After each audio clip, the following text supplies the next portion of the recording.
नमस्कार दोस्तों। आज हम लोग चर्चा करेंगे आईटी कम्युनिकेशन पर। तो चलिए शुरू करते हैं। पहला क्वेश्चन है, वह तकनीक शब्द जो किसी संचार माध्यम की सूचना प्रदान करने की क्षमता दर्शाता है कहलाता है। पहला option A modem, option B bandwidth, option C gateway, option D website. तो इसका सही आंसर ऑप्शन बी बैंडविड्थ होगा। अगला प्रश्न है, ASCII कूट है। ऑप्शन ए अमेरिकी सुरक्षा कूट मेधा सूचना, American security code intelligence information. Option B सूचना आदान प्रदान हेतु अमेरिकी मानक कूट, American standard for information interchange. Option C मेधा आदान प्रदान हेतु अमेरिकी वैज्ञानिक कूट यानी American scientist code for intelligence interchange. Option D उपरोक्त में से कोई नहीं। तो इसका सही आंसर ऑप्शन बी सूचना आदान प्रदान हेतु अमेरिकी मानक कूट होगा। अगला प्रश्न है, सैटेलाइट संप्रेषण में निम्न प्रकार की फ्रीक्वेंसी रेंज उपयोग में आती है। Option A kilo hertz, option B mega hertz, option C giga hertz, option D byte. तो इसका सही answer option C giga hertz होगा। अगला प्रश्न है, राष्ट्रीय सूचना विज्ञान केंद्र की स्थापना कब की गई थी। इसके ऑप्शन है, option A 1999, option B 1987, option C 1960, option D 1977। तो इसका सही आंसर ऑप्शन बी 1987 होगा। अगला प्रश्न है, VSNL से क्या तात्पर्य है। ऑप्शन ए विश्व संचार निगम, ऑप्शन बी विदेश संचार निगम limited, option C very large संचार निगम, ऑप्शन डी इनमें से कोई नहीं। तो इसका सही आंसर ऑप्शन बी विदेश संचार निगम लिमिटेड होगा। अगला प्रश्न है, निम्नलिखित में से कौन सा सूचना प्रौद्योगिकी परिभाषित नहीं है। Option A login, B modem, C password, D Pinaka. तो इसका सही आंसर ऑप्शन डी पिनाका होगा। अगला प्रश्न है, कोविड-19 के दौरान झारखंड के स्कूली बच्चों को घर से पढ़ाई करने के लिए एक डिजिटल कार्यक्रम चलाया गया जिसमें बच्चों को ऑनलाइन लर्निंग कंटेंट उपलब्ध कराए गए। इस कार्यक्रम का क्या नाम है। Option A digi school program, option B digi Saathi program, option C digi learn program, option D digi learn from home program. इसका सही answer option B digi Saathi programme होगा। अगला प्रश्न है, कौन सी भाभा परमाणु अनुसंधान केंद्र द्वारा विकसित सुपर कंप्यूटर परियोजना है। आपके ऑप्शन है,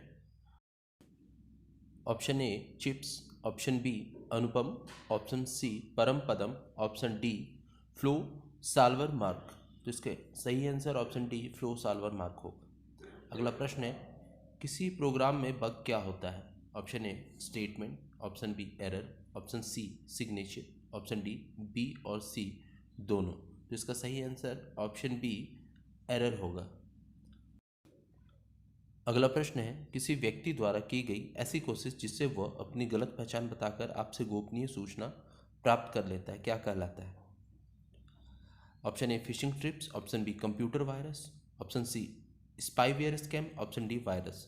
तो इसका सही answer option A phishing trips होगा।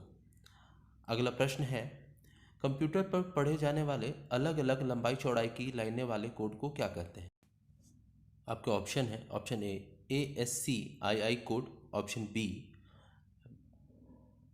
Magnetic tape, option C OCR scanner, option D bar code. तो इसका सही answer option D bar code होगा।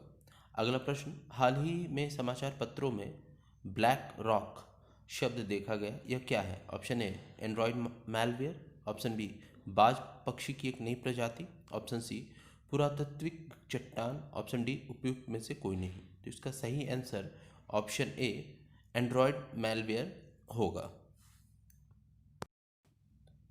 अगला प्रश्न है, संचार प्रौद्योगिकी के संदर्भ में LTE यानी लॉन्ग टर्म इवोल्यूशन और volt voice over long term evolution के बीच क्या अंतर है। पहला कूट है, LTE को साधारणतः 3G के रूप में विनित किया जाता है तथा वोल्ट को साधारणतः उन्नत 3G के रूप में विनित किया जाता है। अगला कूट है, LTE डेटा ऑनिल तकनीक है और वोल्ट वॉइस ऑनिल तकनीक है। नीचे दिए गए कूट का प्रयोग कर सही उत्तर चुनना है। ऑप्शन ए केवल एक, ऑप्शन बी केवल दो, ऑप्शन सी एक और दो दोनों, ऑप्शन डी ना तो एक और ना ही दो। इसका सही आंसर ऑप्शन डी ना तो एक और ना ही दो होगा। अगला प्रश्न है, निम्न में से किसका संबंध कंप्यूटर के प्रोसेसर से नहीं है? Option A dual core, option B i7, option C celeron, option D Android. तो इसका सही आंसर ऑप्शन डी एंड्रॉयड होगा। एंड्रॉयड का संबंध कंप्यूटर से नहीं बल्कि फ़ोन से है। अगला प्रश्न है, भारत में कंप्यूटर का प्रथम बार प्रयोग कहाँ किया गया था? ऑप्शन ए भारतीय प्रौद्योगिकी संस्थान दिल्ली, ऑप्शन बी प्रधान डाकघर नई दिल्ली, ऑप्शन सी प्रधान डाकघर बेंगलुरु, ऑप्शन डी भारतीय सांख्यिकी संस्थान कोलकाता। इसका सही आंसर ऑप्शन डी भारतीय सांख्यिकी संस्थान कोलकाता होगा। अगला प्रश्न है, निम्नलिखित कथनों पर विचार कीजिए। डिजिटल हस्ताक्षर, पहला कूट है, एक ऐसा इलेक्ट्रॉनिक अभिलेख जो इसे जारी करने वाले प्रमाणन प्राधिकारी की पहचान करता है। ऑप्शन दो है, इंटरनेट पर सूचना या सर्वर तक पहुंच के लिए किसी व्यक्ति की पहचान के प्रमाण के रूप में प्रयुक्त होता है। तीसरा नंबर है, इलेक्ट्रॉनिक दस्तावेज पर हस्ताक्षर करने की एक इलेक्ट्रॉनिक पद्धति है और सुनिश्चित करता है कि मूल अंश अपरिवर्तित है। उपयुक्त में से कौन सा कथन सही है? ऑप्शन ए केवल एक, ऑप्शन बी दो और तीन, ऑप्शन सी केवल तीन और ऑप्शन डी एक दो और तीन। तो इसका सही आंसर ऑप्शन डी एक दो और तीन होगा।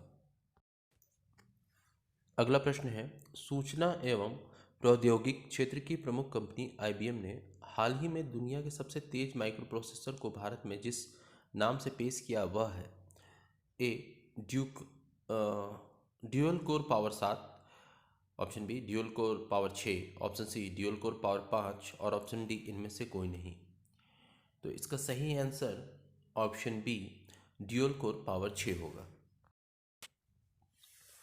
अगला प्रश्न है, भारत के सूचना प्रौद्योगिकी मंत्रालय के centre for development advance computing यानी सीटेक और इजराइल की एफटीएफ टेक्नोलॉजीज ने सूचना प्रौद्योगिकी के क्षेत्र में हिंदी भाषा में कार्य करने के लिए किस सॉफ्टवेयर का विकास किया है? ऑप्शन ए अनुवादक, ऑप्शन बी रचना, ऑप्शन सी लेखिका, ऑप्शन डी मंत्र आलेख। इसका सही आंसर ऑप्शन बी रचना होगा।